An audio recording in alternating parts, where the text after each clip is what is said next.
اسے اعضاء میں، پھر سیلز میں، پھر مالیکیولز میں، پھر ایٹمز اور آخر میں کوارکس میں توڑا جا سکتا ہے۔ لیکن اس کے برعکس فوٹون کا معاملہ بالکل مختلف ہے۔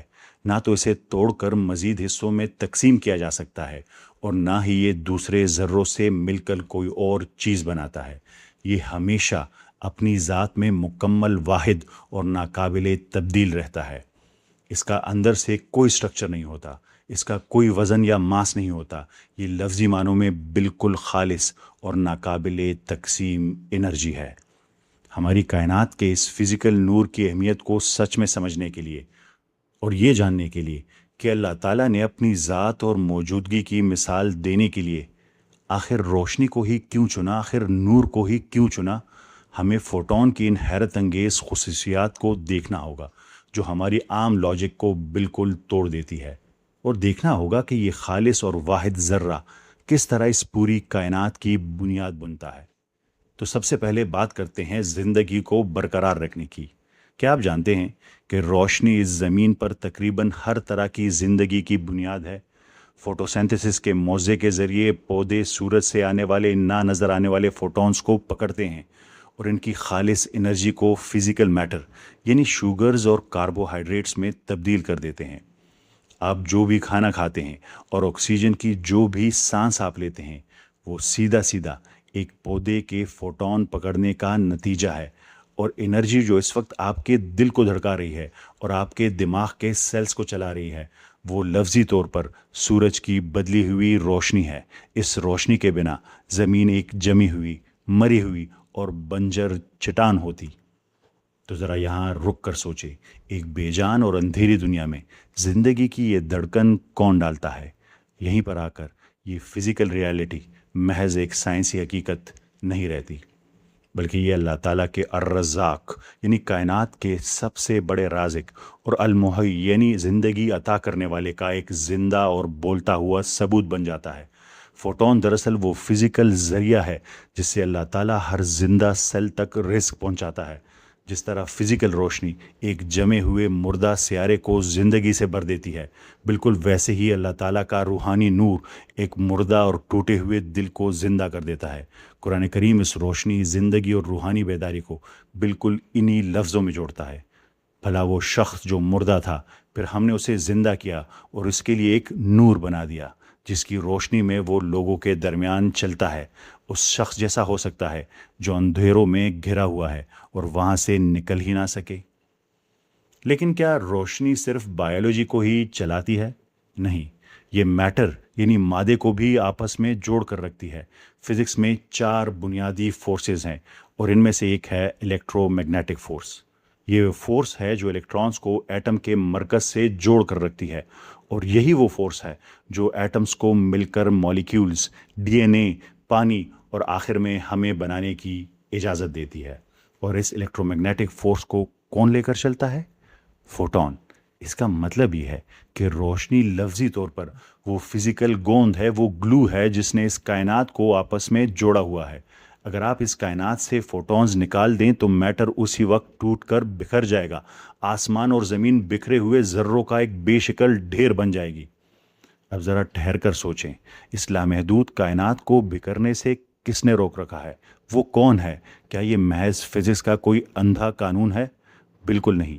یہ کائناتی اصول دراصل اللہ تعالیٰ کے القیوم یعنی کائنات کو قائم رکھنے والے اور الجامع یعنی بکھری ہوئی چیزوں کو ایک ساتھ جمع کرنے والے کا ہے۔ ایک رونگٹے کھڑے ہونے والے کریٹر کا عکس ہے۔ یہ وہی تو ہے جو ہر چیز کو بکھرنے سے بچا کر وجود میں تھامے ہوئے ہے اور اس پوری کائنات کو ایک پرفیکٹ بیلنس میں جوڑے رکھتا ہے۔ جس طرح انویزیبل فوٹون فزیکل طور پر کائنات کے ایٹمز کو بکھرنے سے بچاتا ہے، بالکل ویسے ہی اللہ تعالیٰ کی چاہت اس پوری حقیقت کو قائم رکھتی ہے۔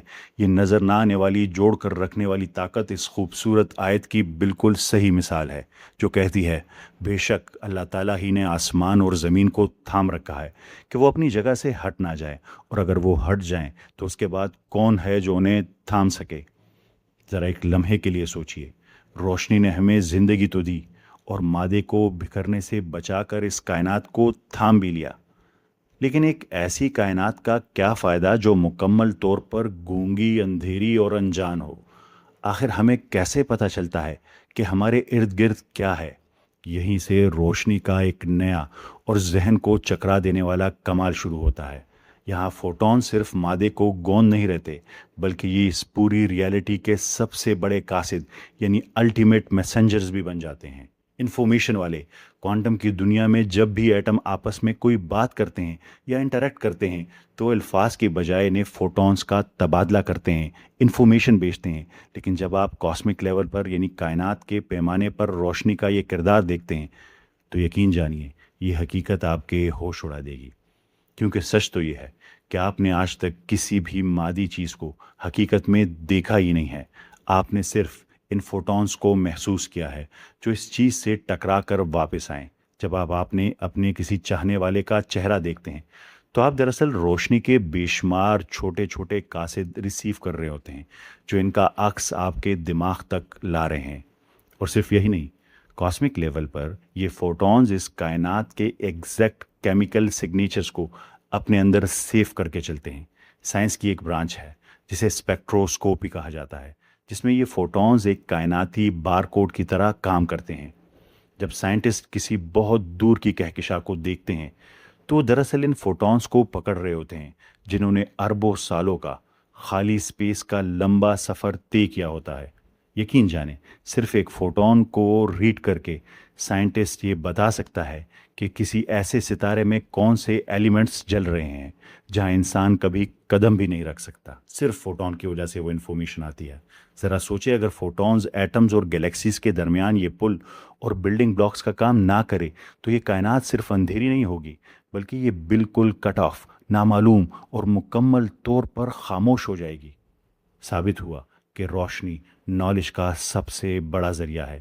اب یہاں تک تو بات سمجھ میں آتی ہے کہ روشنی ہمارے لیے انفارمیشن لے کر آتی ہے، یہ انفارمیشن کیریئر ہے۔ لیکن اگر ہم اس ڈیٹا کی نیچر پر ذرا اور غور کریں تو تھیوریٹیکل فزکس ایک ایسی بات بتاتی ہے جو آپ کے پیروں تلے سے زمین نکال دے گی۔ ماڈرن فزکس کے بڑے نام جیسے لینرڈ سسکائنٹ اور جان ویلر نے کوانٹم میکینکس میں ایک نظریہ پیش کیا جسے دا ہولوگرافک پرنسپل کہتے ہیں۔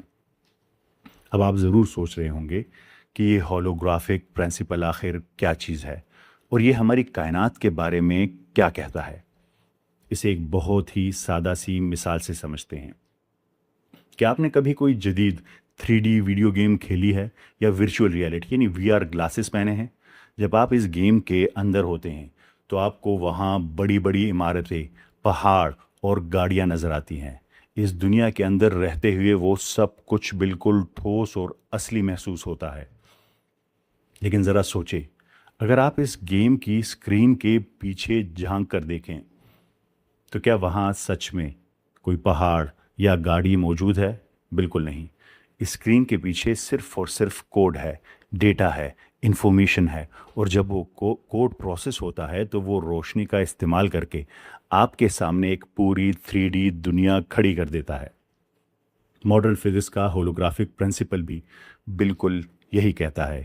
یہ نظریہ کہتا ہے کہ یہ پوری کائنات، یہ ستارے، یہ زمین اور یہاں تک کہ ہماری یہ ٹھوس جسم دراصل ایک بہت بڑی 3D پروجیکشن ہے۔